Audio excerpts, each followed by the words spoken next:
सम्पूर्णमा नमस्कार। म छत्र खड्का यहाँहरूमाझ एउटा कविता वाचन गर्न गइरहेको छु। कविताको शीर्षक मेरो जीवन लेख झैँ। कवि भुपी शेरचनद्वारा रचित यो कविता यसरी सुरु हुन्छ।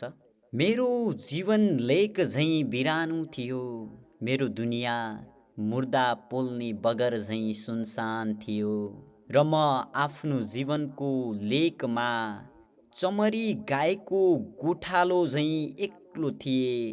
तर एक दिन तिमी मेरो जीवनमा भुइँचालो झैँ अकस्मात आयौ। तिमीले मसित प्रीत लायौ, मेरो स्वरमा स्वर मिलाएर गीत गायौ।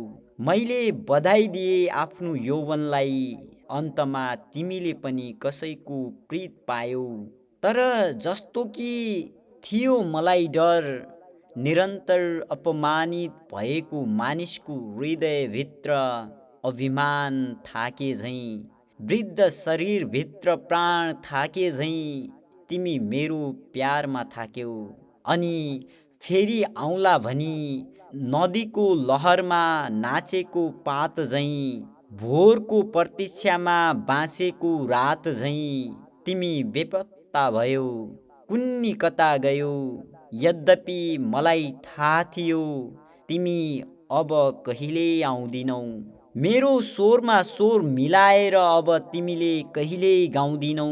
तैपनि मैले तिम्रो प्रतीक्षा गरे, असङ्ख्य मिलनको इच्छा गरे।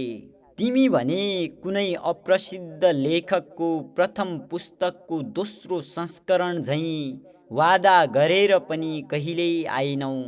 म भने आज पनि तिमी बिना कुनै आशको, बिना कुनै विश्वासको, कुनै कुरूप बुढी कन्याको सिउँदोले सिन्दुरलाई पर्खे झैँ तिमीलाई पर्खिरहेछु।